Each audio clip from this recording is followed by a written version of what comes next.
Hi and welcome to RCKicks. On today's show, well, we're back working on this gorgeous vintage re-release, the Yokomo 870C. So in this video, the plan is I'm going to put a whole new carbon chassis on it. Yeah, I've got some real experimental parts for this. Carbon lower deck, carbon top deck, carbon rail that goes through the middle. I've got loads of different carbon towers. Then what else have I got? The steering, there is a better carbon bridge to go in it as well. And then after that, we're going to take it racing.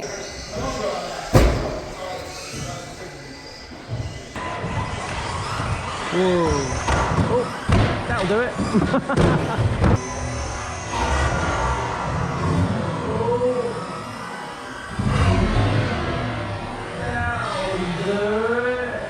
And see if I can improve my times.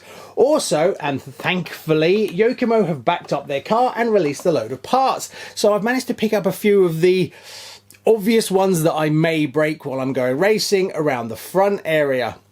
Now that really helps because last time I took this out, I spent half the time worrying that I was going to break it and then it was going to be down for ages. But being that there's some parts that have come available, I feel a bit more comfortable driving it. Also, the very soft drive shafts, I've managed to pick up a set of them, so if they break, also some lower arms and the out drives and things like that, I have all those bits for the front that I'm probably going to break. The only things I don't have, which I'd like to get, is the alloy bulkheads front and rear. I will try and get them. They did come out, but everyone grabbed them, so I will keep an eye out. Hopefully we'll see some more soon, and then I can really take it out and enjoy it, knowing that if I break something, it doesn't really matter. Right, I think that covers everything that's going to go on in this video, so if you want to see if this is improved with all these gorgeous upgrades, stay tuned. So doing a full chassis swap on an already built buggy can be a bit of a challenge, as where do you start? I tend to start from the back of the car, change the tower if you're going to, then I would try to remove the whole back diff section in one lump if possible. That tends to be the case on a lot of buggies. You can actually disconnect the whole lot and move it across to the new chassis. Once that's done, I look at the next thing, which is usually the motor section and the slipper, move that across, make sure it's all done before moving on. That way you're only dealing with one section at a time. Next would be the battery tray, fit the battery and everything. Then it's moving forward to doing the servo. Now this kit changes quite a bit of the car as the battery is relocated to the other side of the motor to help improve the balance of the car, but that impacts on the steering. So where the actual servo goes is a compromise at the moment. Now I think later on we can probably stand the servo up and turn it round and so it's facing down the chassis and move it forward. See, as I fitted it now, I wasn't happy with the way that the steering link went across the car. So what I did is I added an extension to it to then sort of make everything nice and square, which is going to improve the steering.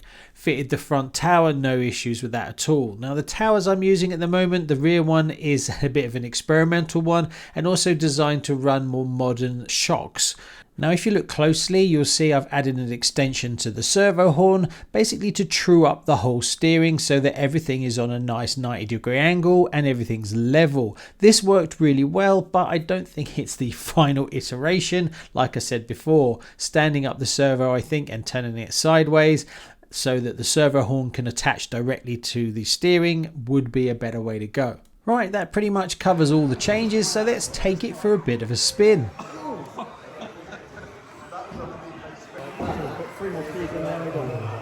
Sorry, I was thinking about watching it to check.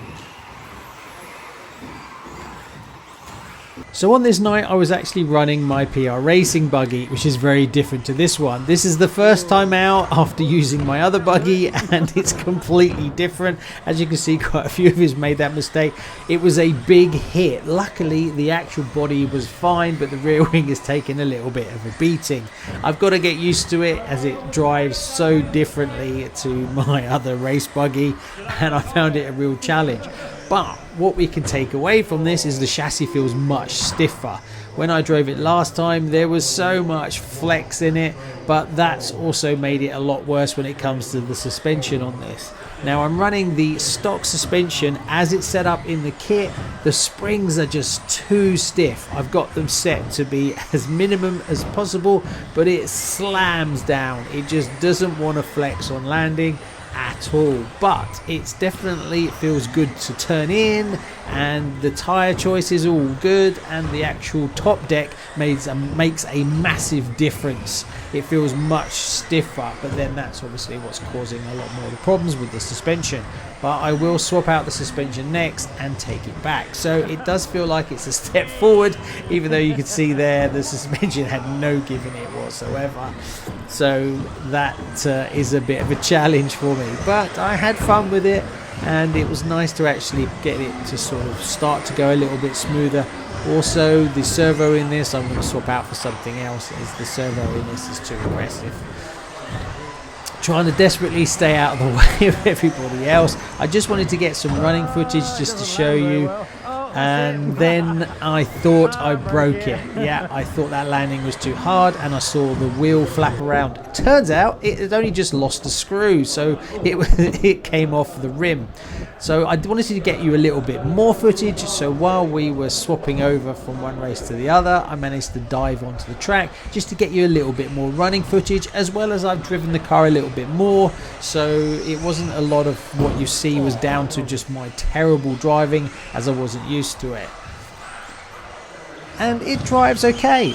It just needs that suspension next to take it to the next level. I'm really happy with it, and the steering modifications that I've made felt fine. The steering felt progressive, it was okay, it didn't feel loose, which is an improvement on the bar that came with the kit.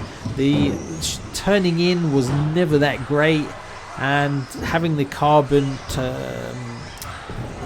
bridge that goes across them is definitely an improvement. So if I was going to recommend two main upgrades, I would definitely do the top deck, definitely do the steering.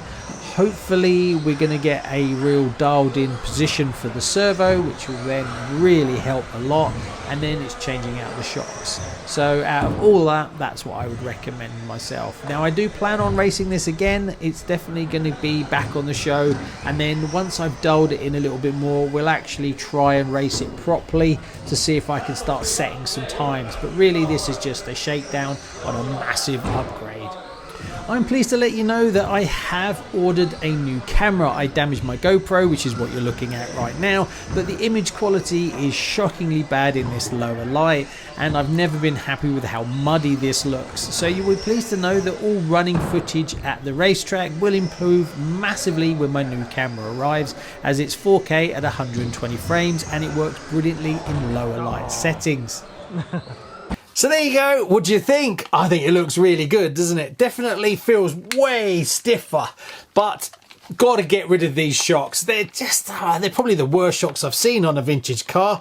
There's no droop. You just can't get a decent droop on them. So there's no, like, as you come off, it's just totally flat, and then it crashes down. The springs, they're just so stiff and thick. But once I change those, hopefully it's going to help. I can add a little bit more droop into the car, and then we can start dialing it in a bit more. Happy with how it's running. It's not a total nightmare to drive by any chance. It's just there's a lot more in it. Quite surprised I didn't break it. Did have some big crashes, and it seemed to hold up okay on that front. Probably because I bought the parts to replace it, whereas if I didn't, I would have 100% broken something. But it will be back on the show soon with the next kind of step in getting this racing, and hopefully I can then start doing some proper racing with it, get some good times, and then see how we do against the other vintage buggies. So watch this space. Loads more to come on the 870C. Thanks very much. Please like and subscribe. See you on the next one. Bye bye.